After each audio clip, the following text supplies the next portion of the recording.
Welcome, everybody, to the first episode of Hallway Fights. We are brought to you by the Banff Podcast, and my name is Jason Tondro, and I am your co-host for this series. But for this episode, I am your only host. My handsome partner in crime, Mike Lafferty, is busy slaving away in the salt mines of Kessel, and I am carrying the load here with two wonderful and well-educated and brilliant guests. So let me get straight to those. Let's Alison Walker and Walt Robillard. So we'll start with Alison. Hi there. I'm Alison. I currently am a books curator for a bookstore chain, and I pick the comic books and sci-fi and role-playing games for those stores. But before that, I knew Jason as a grad student. So I was a professor briefly before my current gig. But I'm a big fan of comic books, especially contemporary graphic novels, but also superheroes. We met in a Dragonlance D&D campaign. No, man. Well, that's not how we met.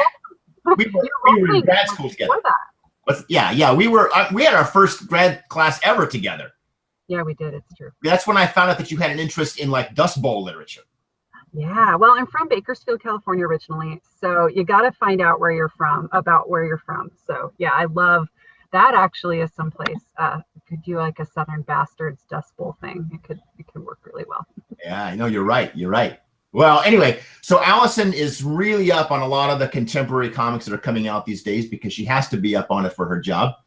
And so I asked her to watch the first few episodes of The Defenders, and I know that you're a huge. Your requirement was you would only come on the show if you could be a huge Luke Cage fangirl. And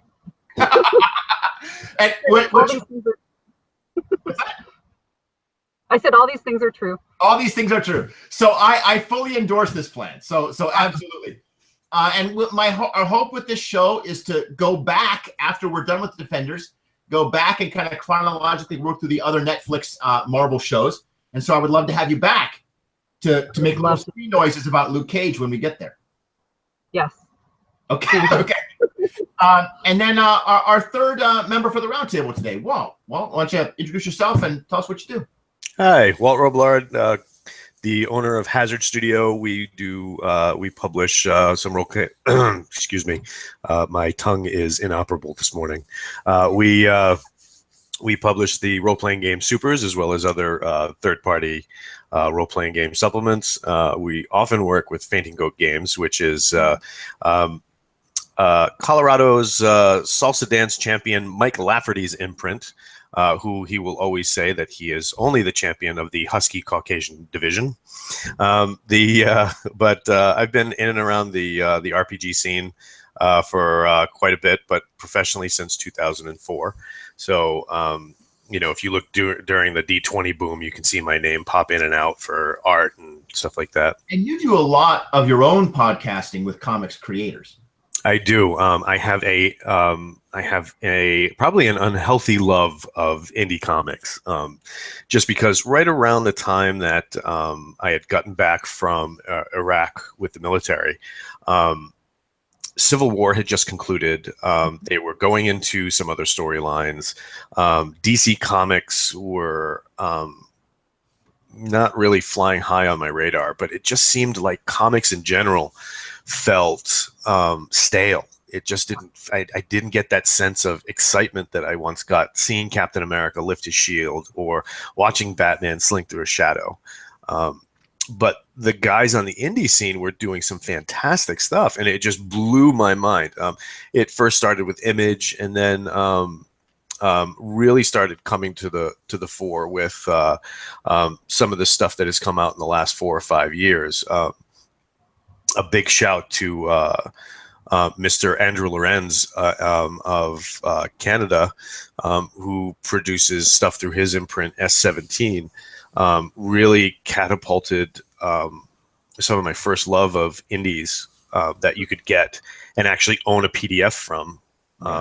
And then, of course, I met my business partner, Andrew Collis, who does Zenith Comics Heroic, and he's produced issues as well. And another prolific creator, Mr. Marvin Wynn, who is a huge fan of the kind of genre fiction that produces hallway fights. So these kind of indie creators really sparked my love of comics again, and it's always my pleasure when I can get somebody to sit down and give me an hour to tell me how they got into comics, what they're doing in comics, and where they plan to go next. And Alison, we were talking about this a little bit before the podcast started. It's kind of a golden age for comics right now. Like, there's just so much great stuff coming out. It's truly fantastic, because I keep wanting to read the things that I hadn't before, and I'm like, I don't have the time. There's so many things. I mean, there are just so many good things coming from indies, and I love the fact that, major publishing houses now are doing comics, and they're picking up really interesting things too. So it's just, it's a fantastic time to be a comic. So this bleeds into television and film, and we've said before elsewhere, I mean, if someone had told the 12-year-old me that I would be able to watch a television show with Iron Fist on it every week, right? Never. I would never have believed them, right? Now, some people would say that I would have been better off because Iron Fist is generally panned by audiences, but Doctor Strange and Iron Fist, and I mean, there's an Inhuman show about to come out. These are not big names. These are like B-string, C-string Marvel characters. Yeah, getting their own shows right now, and there's just so much superhero stuff. We could do a whole series just on the CW superhero shows, which are so fun and have a completely different take on superheroes than the Netflix shows do, which I love. Yeah. Okay. So we should maybe talk about that. So we picked. Mike wrote to me a couple of weeks ago and said, "Hey, I'm thinking about doing a show on the Defenders. Do you want to be in it?" And I was like, "We should do more than we should." Make it like a series and talk about all of them from the beginning to the end. And he came up with the name, and because it's sort of the distinctive thing about the Netflix shows. Like ever since Daredevil's first season, we all have to have the hallway fight. Who do you like? Rate them. Who's number one? I said you have to rate them. Who's number one? Which show's the best? Yeah. Well, you want me to pick my favorite? That's the inevitable hallway fight. Right. Yeah, right. Yeah. Okay, we're gonna fight over which one we like the best. A lot of folks will probably end up saying that like the first season of X show, better than the first half of the season. I think the reputation for the Netflix shows has been that they kind of falter around halfway through. They kind of had this dead zone in the middle, but we're getting ahead of ourselves. True. So. The most recent show just hit, and that's The Defenders. And it's only 8 episodes long. In I think a concerted effort to avoid that dead zone in the middle, and also because you have so many stars that it's got to be expensive to make a whole series. So you do it on a budget, and that means fewer episodes. We're going to talk today about the first half, the first 4, which are basically getting the band together. Like the 4 episodes are kind of getting the team together. And what did you guys have all watched it? So what do you think? Like, who would like to go first? Walt, you want to go first?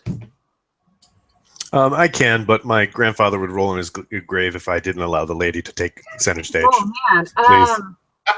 Wow. All right.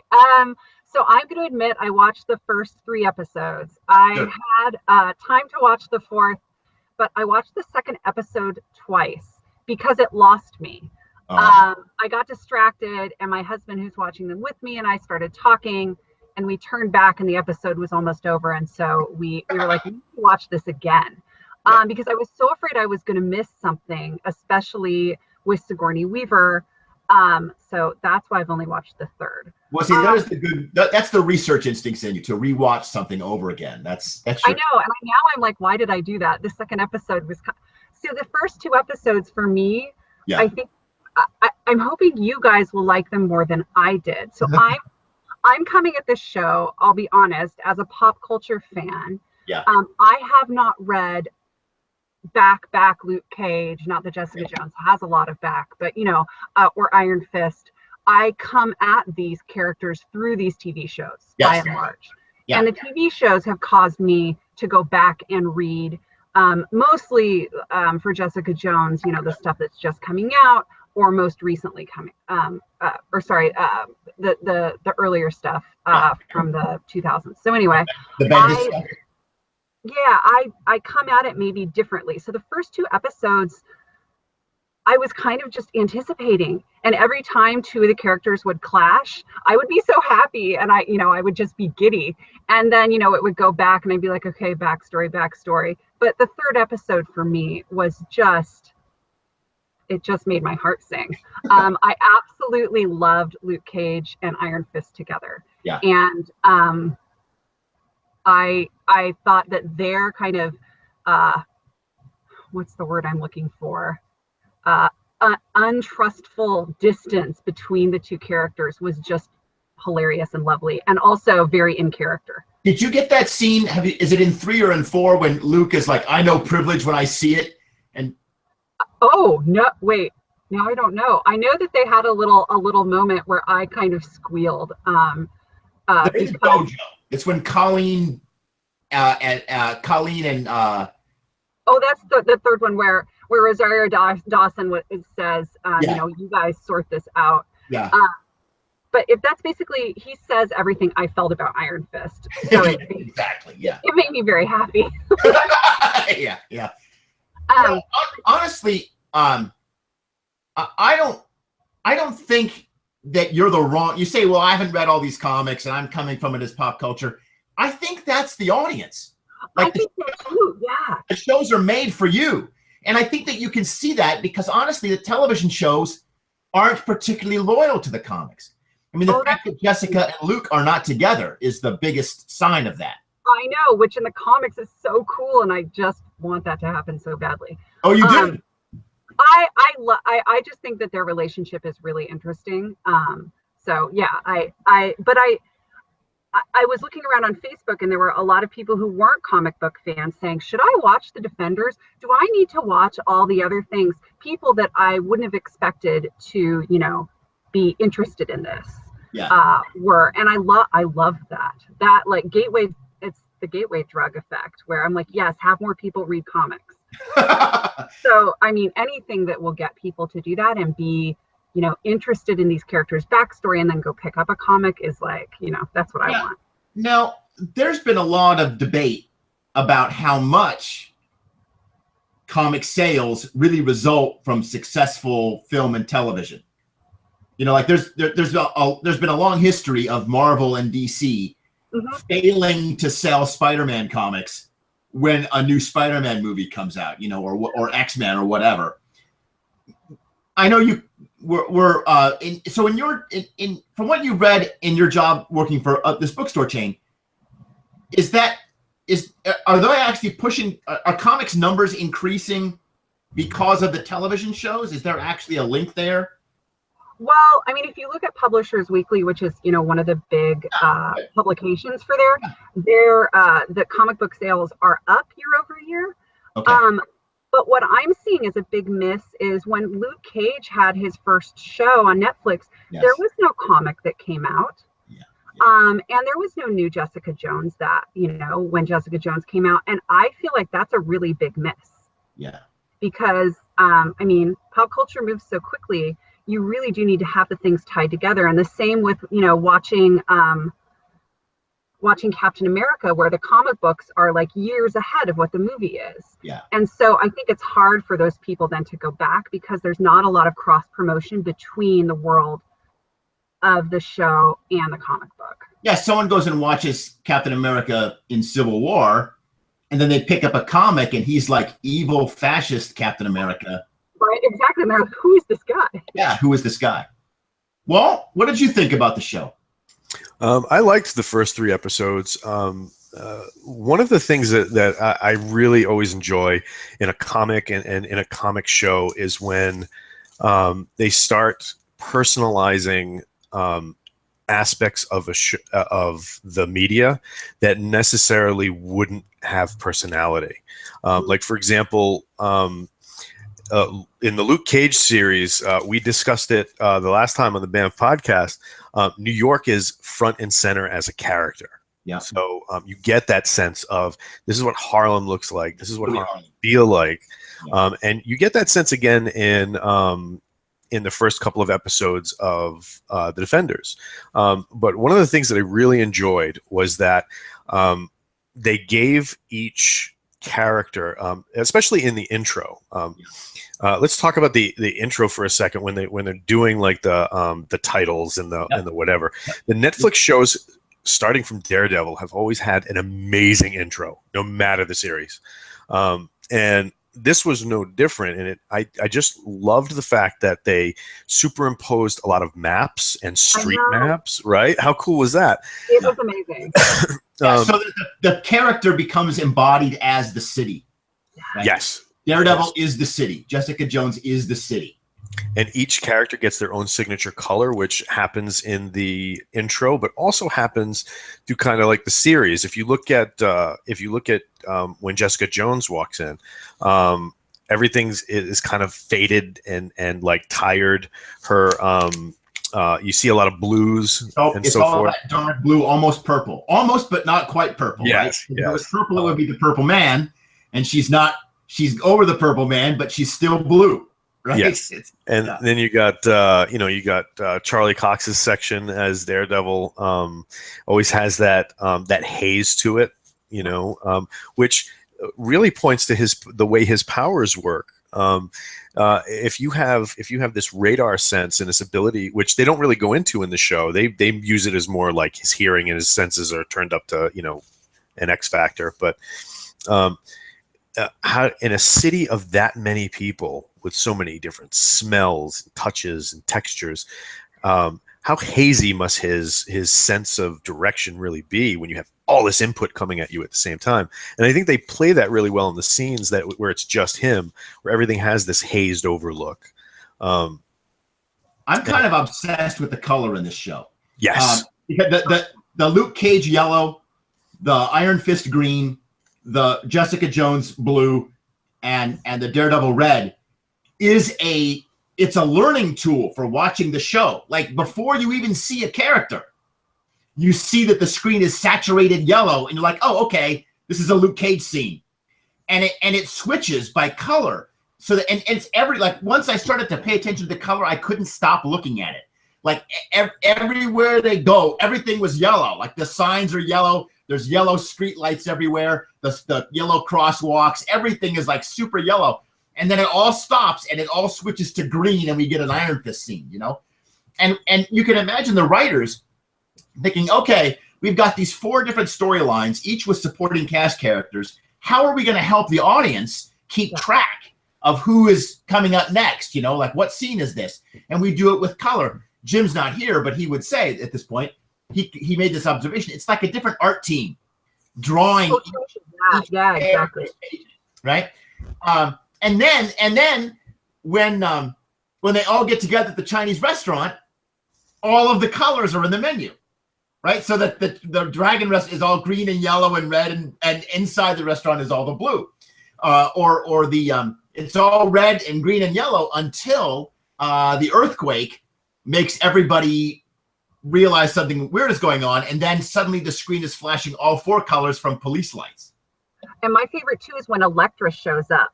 And she's wearing that outfit that's black and red, and linking her to Daredevil. And Daredevil's the first person.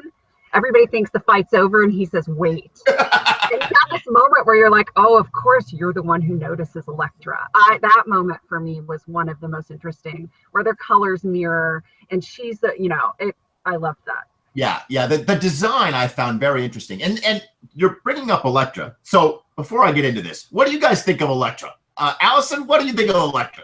Oh man, I feel honestly when I saw Elektra, I said, "Oh God, I need to rewatch Daredevil." Crap, because I haven't thought about Elektra, and I was actually incredibly surprised. So when I didn't read any spoilers, and so I watched it, very dry. And when you had the really weird alien birth scene, Sigourney Weaver, and I feel like that has to be a little on purpose. With her covered in red too, getting back to the color stuff. Yeah. In my head, I was like, is that Elektra? And I looked at my husband and I was like, do we know her? That's and I had this moment and it was, it's fascinating to me. I want to know more about Alexandra. as well. I barely recognized Elektra when we first saw her. Sigourney Weaver's character is interesting. I'm not quite sure what to make of her. I mean, we find out in the 4th episode, I believe it's in the 4th when Stick finally shows up, and he does the exposition dump that the hand was formed by 5 people, the 5 fingers of the hand, and one of those people is Alexandria. So she's sort of been the leader and one of the founders of the hand since it was first created. But she's not a comics character, at least as far as I know. She's not from the comics. And so this is another example of kind of what you were talking about. Like, I think that the writers were like, well, we need a villain.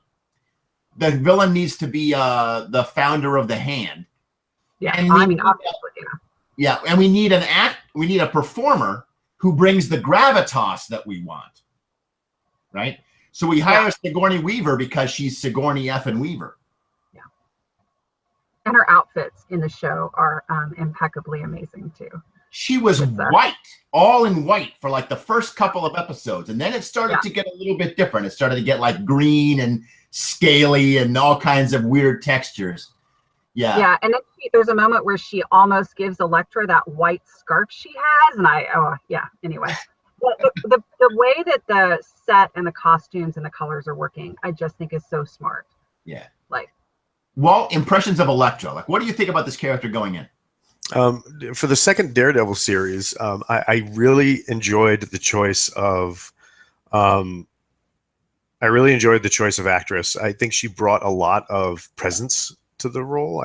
I liked the way that she approached Elektra as like the spoiled rich kid who was given purpose, but then every once in a while has to indulge those desires of privilege. And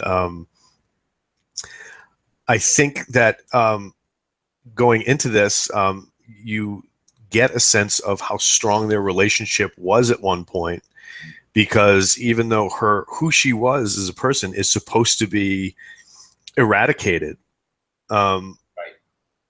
by becoming the Black Sky, she recognizes Matt Murdock. Yeah, and that starts to bring who she was. And I liked the fact that because, I mean, in the comics, Elektra, was portrayed as an assassin. That's who she was.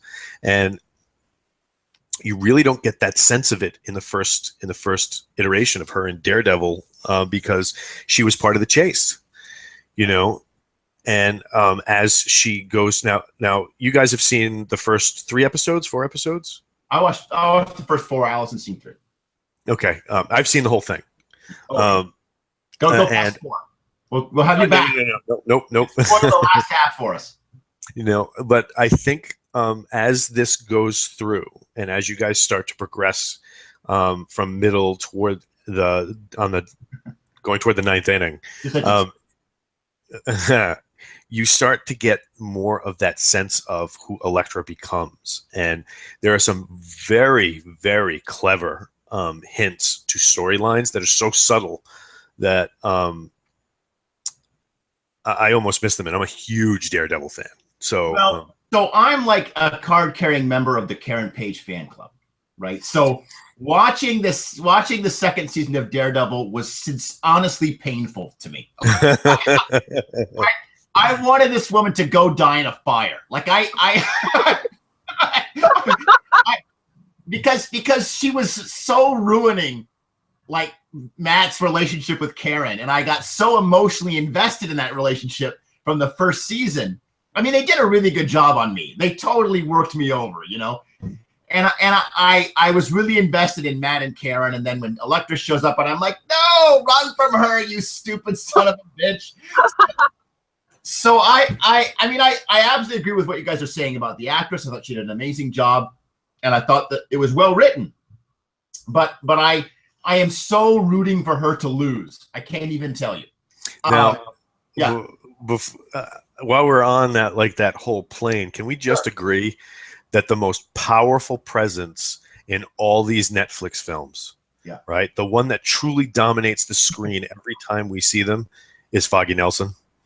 Foggy is brilliant, right? Isn't he like the coolest character out of all of them? He's just. I think he's amazing. Allison, Foggy Nelson. I love Foggy. I think. Okay. Really. All right. You can stay. Yeah. Okay. We're not going to kick you off the island. No, Foggy is great. And I think it says volumes about Matt's character as a person and like the kind of work they've seen him do, especially when you find out in the first few episodes that he's back to doing pro bono work. Yeah. It shows what kind of person he is when you have wonderful people like Foggy and Karen willing to give him chance after chance after chance with this other life, that he's leading. And they almost make it sound like drug addiction. Yeah. Well, he talks about it in the second show as he kind of loves the violence of it. It's the anger and the physicality of punching people that he kind of can't quit, right? And those first 2 episodes that Allison, that you found kind of so boring, those are really all of the supporting character cast, right? That's where we got Claire and Colleen and Misty Knight and Foggy and even the lawyer chick. What's her name again? I was not expecting her to come back quite. Yeah.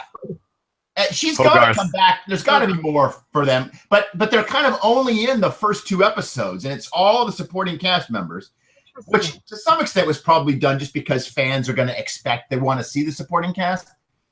But then they all kind of fade out, and we get the next 2 episodes, which are all about like building the team. Yeah. With the hallway fight in Midland and the Midland skyscraper building, and then the Chinese restaurant, which is all of episode 4. Okay. Well, I'm excited for episode 4 now. Yeah. They just kind of sit around in the Chinese restaurant the whole time, with the exception of Jessica, who of course quits, right? Because of course she quits. Yeah, because of course she does. Because of course she quits. The reason why I kind of brought up Elektra from the beginning is because one thing that I sort of noticed is that all of these characters have been written so that they have a strong reason to act and then a strong reason to not act, right? And each one of them kind of overcomes their reason to not act, but they do it at different times in the show so that we as audiences kind of watch one person after another decide that acting is more important than not acting. The first guy is actually Luke. His reason to not act is because he just got out of prison. And Claire's there saying, hey, I kind of like you not in prison. What do you say we try this for a while, this not in prison thing? But he's like, well, I got to help people. And even though he doesn't know anything about all this supernatural ninja shit, he's really the easiest sell of anybody on the team. He's like, people are in trouble. I got to help them. And his motivation ends up being, look, I'm here to help one person and one family. Like he meets that kid and he meets the kid's mom, right? And the kid's involved with stuff, and the kid ends up getting arrested. And Luke is like, I'm here to save one family. You can see the writers in the writing room deciding, okay, how do we get every player character to join the team, right? And then I think Iron Fist is like the second guy, and his problem is that he feels he has to do everything alone. He's got "This is my fight" written on his character sheet, and he keeps invoking it, right? Whenever he has to get extra action points, extra hero points. But finally, he realizes he has to work in the team, and then Daredevil he's the third person to come in because he's trying to quit. He's like the addict, I think Walt describes this pretty well. He's got like, no, I can't get involved in this. I can't. And Jones is actually the one who says, look, they've all seen the way you fight. They all know who the devil of Hell's Kitchen is. They're going to figure it out. They're not stupid. You need to just come clean and roll with this because it's really already done. It's really a matter of how do you want to handle it. And then that's shortly after that, Jessica walks out because of course she walks out. She's like, I'm here to help my client, and whatever you guys are doing, it's not helping my client, so I'm leaving. Until she finds out that her client is involved, and she, of course, walks back, right?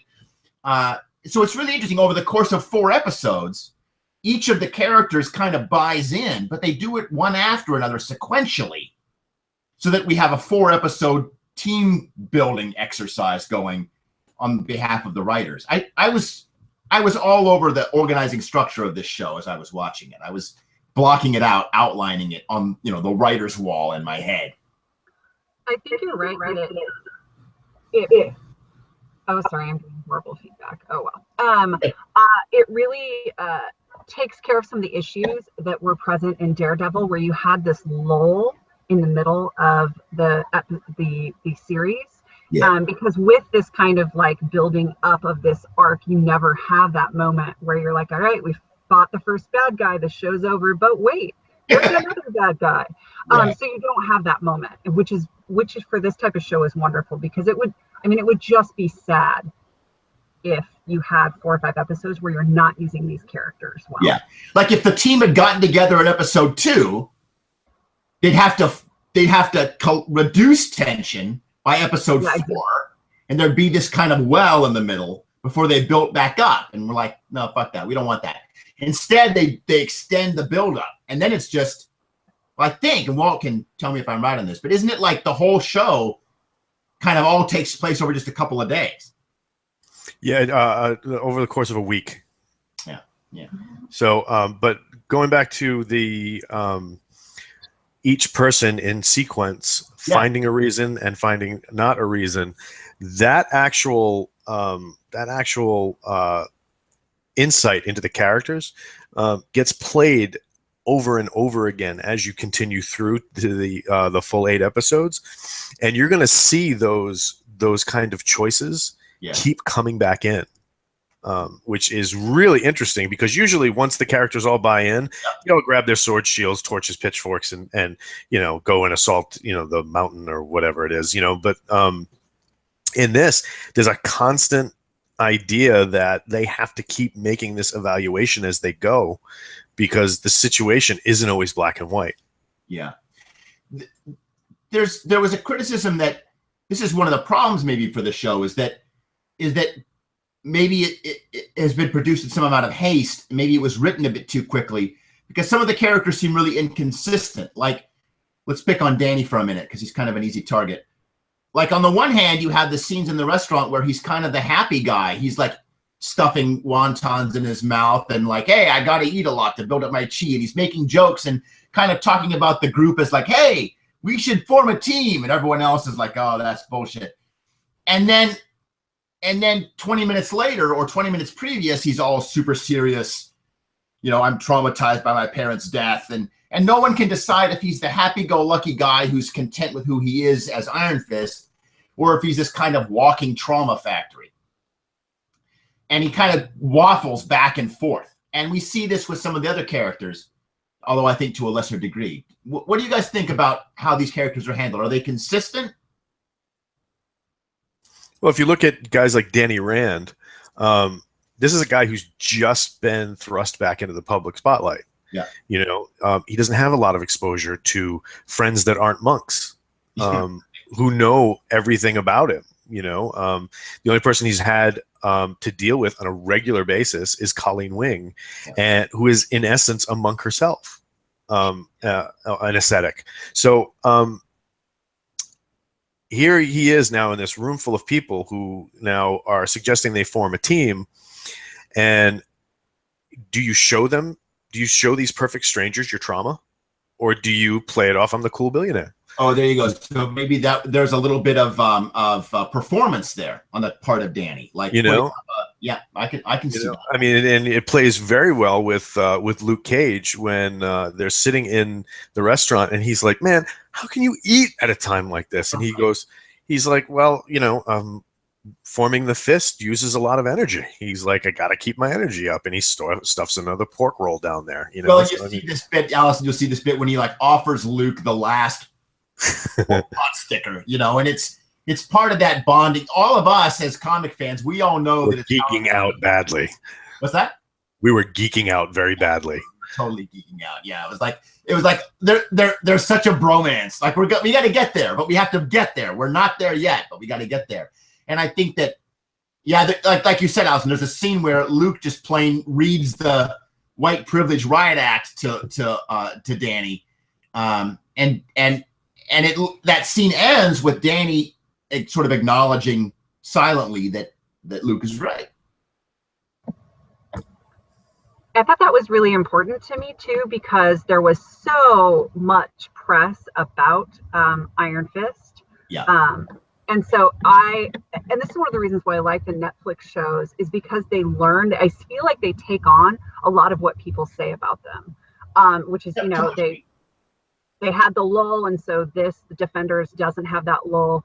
Iron Fist, really, like, it was, for all four of them, probably, at least for me, the most uneven of the four shows, and, you know, the one that was met with the most kind of critical blog posts and uproar, and rightly so, I think. And so I like the fact that they nodded to that, but they're like, you know, like, what are we going to do at this point, right? You have to work with what you're given. And so as long as his character continues in an arc, I'm willing to stay along for the ride. As if he isn't the privileged, you know, white boy that just is, you know, so caught up in his own trauma that he can't help anybody, then I don't want to have anything to do with him. So I like the fact that Luke Cage called him out. I think that moment has to happen. But you see Netflix as being fairly nimble in its ability to respond to criticisms from the popular press. Yeah, I do. I just also, I don't know. I feel like they've been learning what works, and I mean, think about it. They're a new network too, and so they took on this project, and I'm not quite sure they had Defenders in their eye when they started. Maybe they did, but they really have, I think, taken on board a lot of, you know, what people said, and especially when people loved Jessica Jones and Daredevil, and especially Luke Cage, they were like, oh, like these things can actually be profitable and enjoyable for our audience. So yeah. So the show's called Hallway Fights. Oh, what did you guys think of the fight choreography in the show? Like, how is the action? How is did you like the hallway fights? I loved it. I thought it was much better than Iron Fist. Iron Fist, like, I felt the camera was constantly getting in the way of fights. And in Defenders, I felt like the camera kind of was more of a neutral character and let the fight happen. And I loved that. Yeah. Well, you do a lot of fight choreography, so I know you're going to have an opinion. Well, I'm not so much fight choreographed as I am an actual fighter. Right. So, right. You're correct. Thank you for correcting me. So, because the two actually have very, very dynamic similarities and differences. You want to tell us your qualifications here? Because I will get it wrong. If I did, I'd have to use a lot of foreign language, and it sounds real. Like one of the systems I do is called. It sounds very good in Japanese. I mean, you sound like a man when you're saying it. You know what I mean? And then, but it's actually the new method of the Willow Hart School of Soft Science. Wow! But it sounds much more macho in Japanese. Oh yeah! Oh, very very macho. So, but I've been studying martial arts since I was 8. I'm 45 now. And I've continued through various forms, cultures, even including modern martial arts, such as the Modern Army Combative System, right, and the Marine Martial Arts Program. So what do you think of? So what did you think of Defenders? To quote, to go back to Allison, Allison was very right in saying that not only the camera but the show of Iron Fist got in its own way. They tried to have the actor play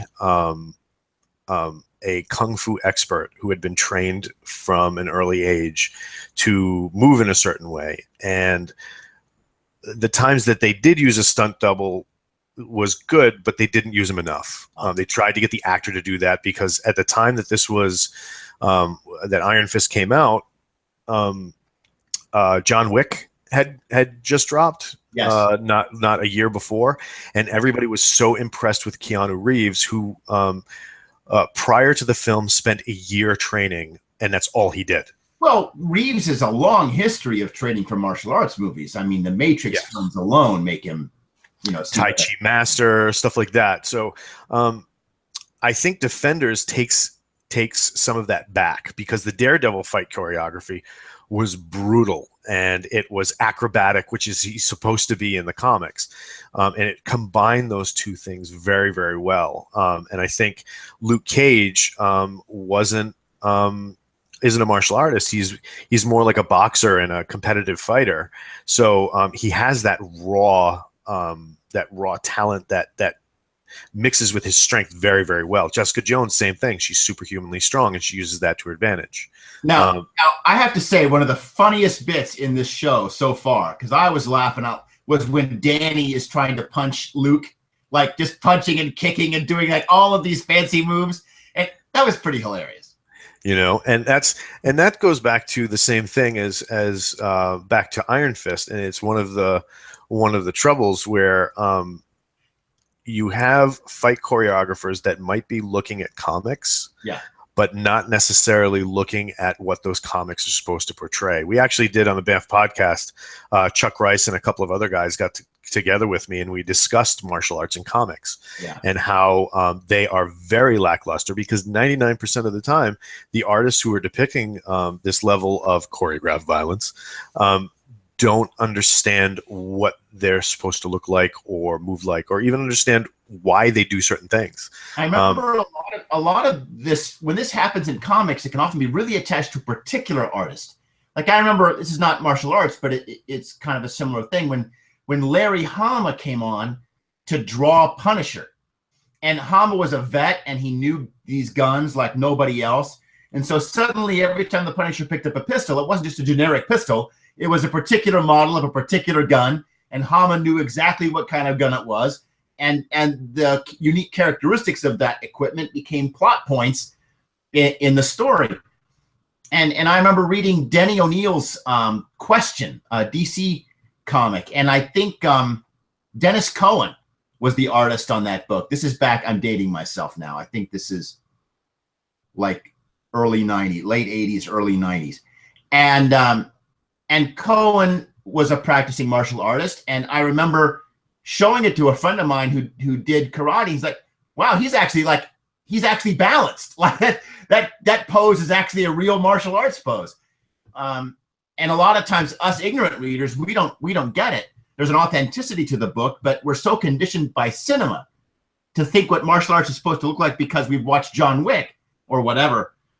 We don't really realize the difference between good martial arts and cinematic martial arts.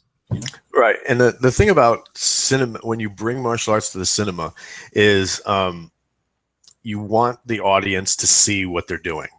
But at the same time, you don't want to slow it down or open it up so much that you're actually losing the effectiveness. And that's where you get like people who will study a scene and look at somebody getting kicked in the face and like, oh, they were way too far away on that and blah, blah, blah. But I mean, the Defenders did a much better job of portraying a lot of different fighting in the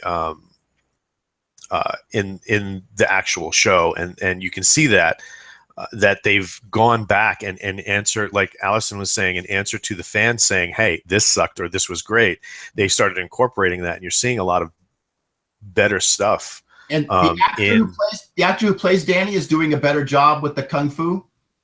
Better, but they're doing a lot more cutaways to a stunt double and superimposing his face digitally. Which you're going to need because, like for example, the thing that you loved, the Luke Cage fight.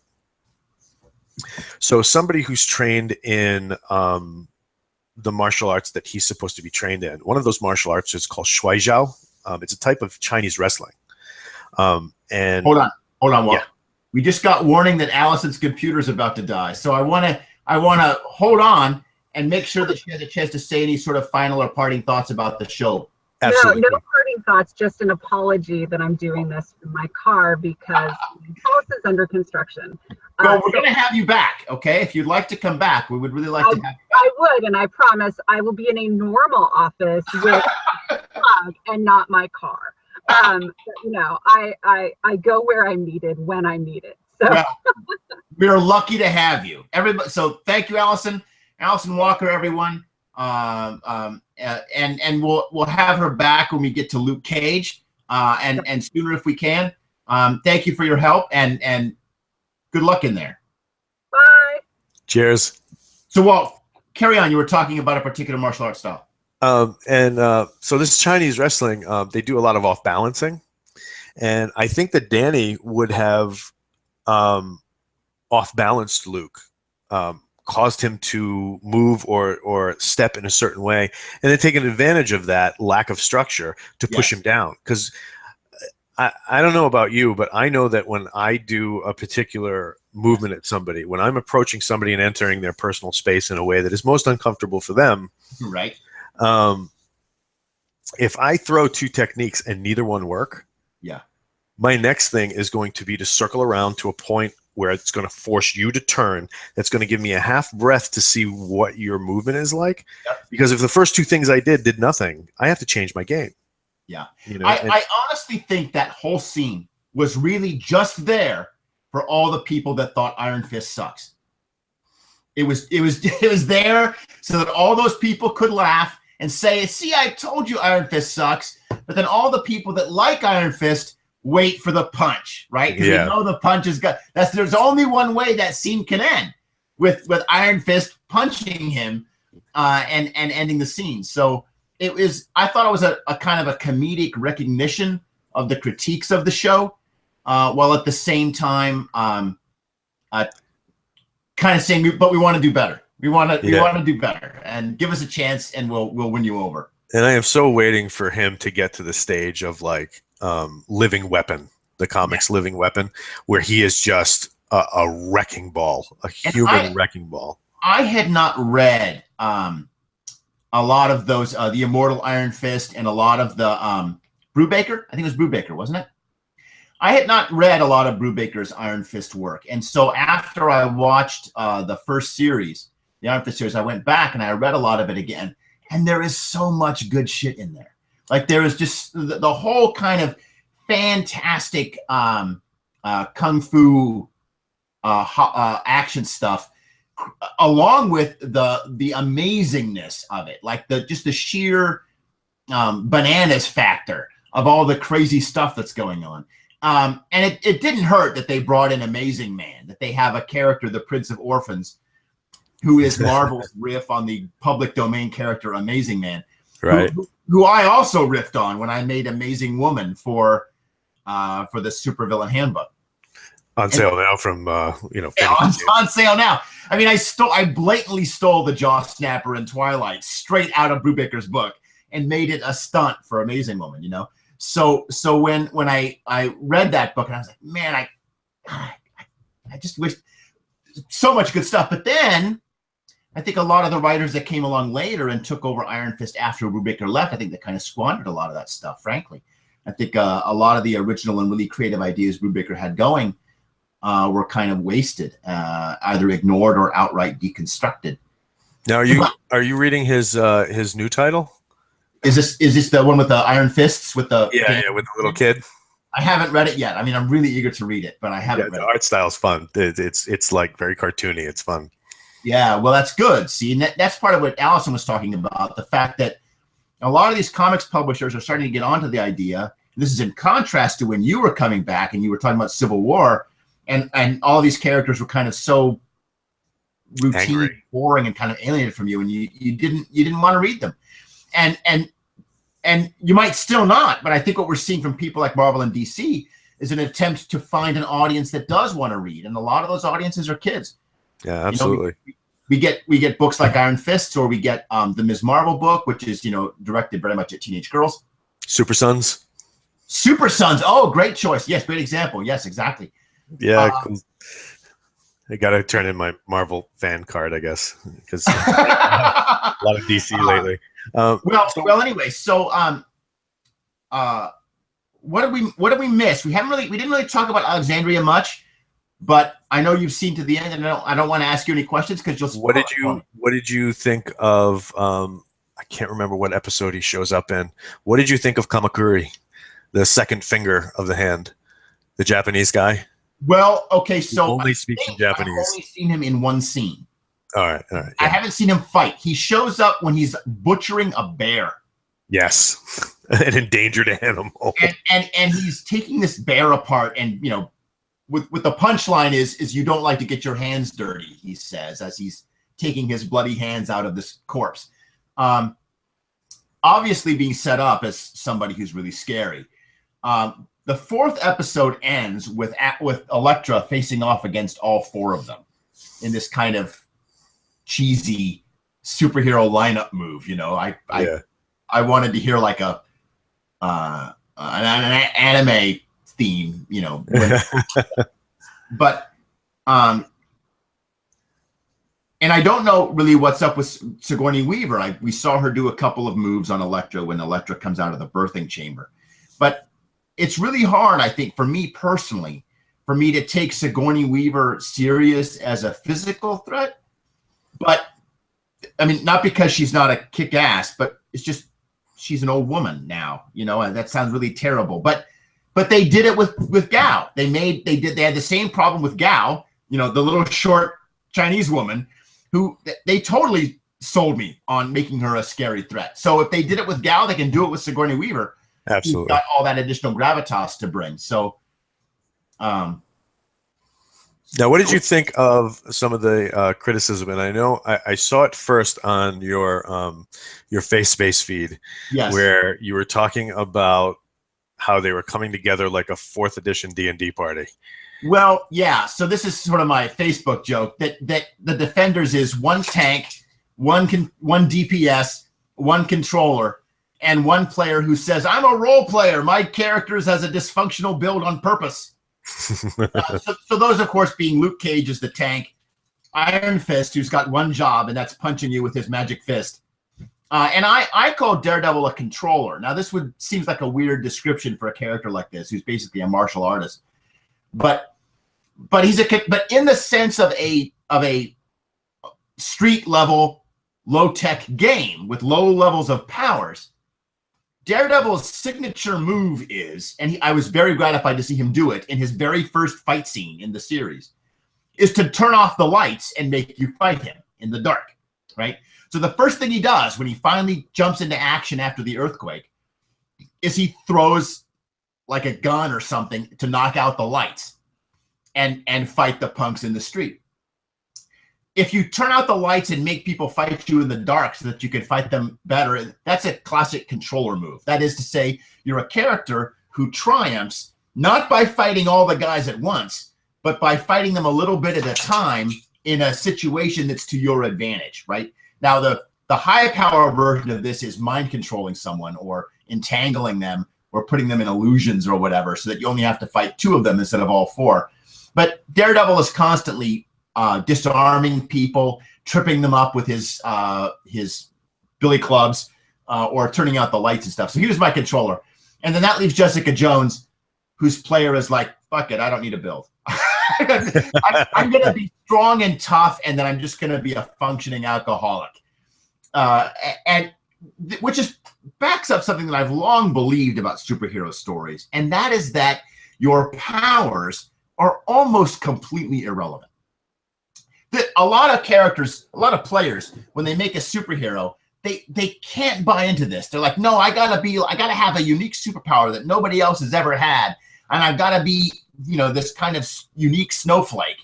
And I'm like, all of the most interesting characters out there have the most boring superpowers, but they're all interesting up here, right? They have these competing conflicts, they have tensions, they have drives that they're both eager to and afraid to engage, and that's what makes good character is personality. Look at Hickman's run on Fantastic Four. Fantastic Four are some of the most vanilla superheroes power-wise, but Hickman's run, holy crap! Yeah, and Hickman's a great example because he'll take these characters and he'll give them this incredibly imaginative plot. Like the Fantastic Four is all about, they're about being fantastic. That is to say that you have to be amazed every time you read a Fantastic Four book with the incredible and the imagination at play. And this is where Hickman, I think, was really strong. He really understood that the Fantastic Four were about imagination and creativity and that kind of wild ideas.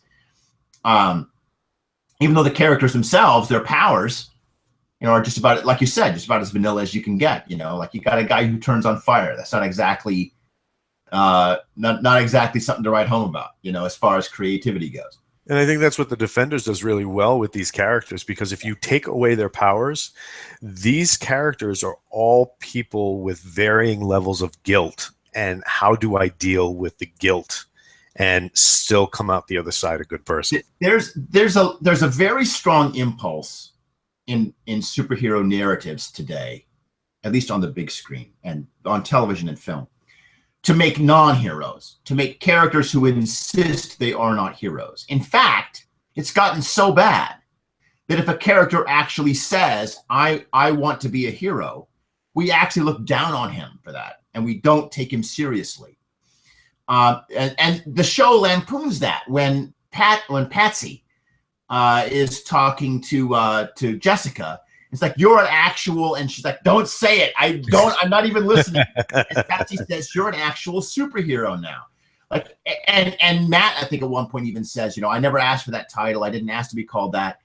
And, oh no, it's Luke. It's Luke says, I didn't ask to be called a hero. And Claire's like, well, too bad. I actually kind of wish that superhero shows were not as hung up on that, because I think it becomes a very predictable beat. There's a moment where somebody says, you're a hero, and then the hero has to say, no, I'm no hero. And then unless he does that, he's somehow not a hero. Like, in order to be a hero, you have to say you're not one. And it's just gotten kind of predictable. That's all. It's not badly written. In fact, often it's written quite well, or even funny.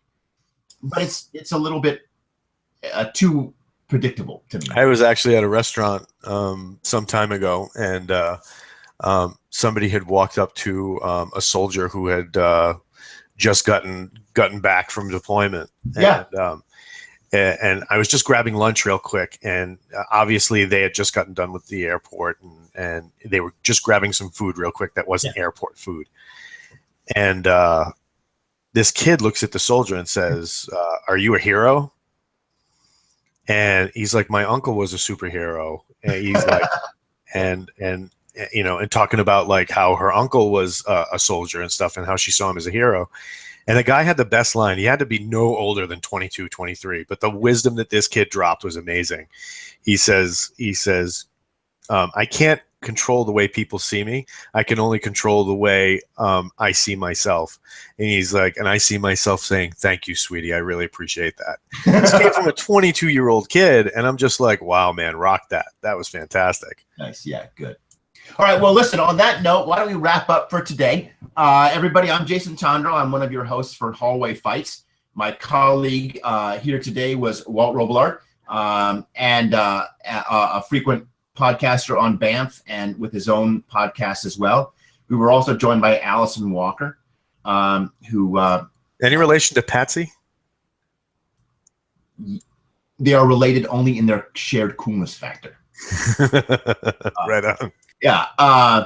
And this has all been brought to you by the Banff Podcast. And if you like what we do here, we have constant guests, and we talk a lot about comics, superhero film, and gaming on the Banff Podcast. So give us a listen there. And we will have more episodes coming for you. Our next episode, we will finish off our conversation about Defenders. We had a couple other guests on here, some folks that you haven't met yet. And then we'll start our retrospective and go back and start at the beginning at Daredevil Season 1. All right. Thanks, everybody. Signing out. Cheers.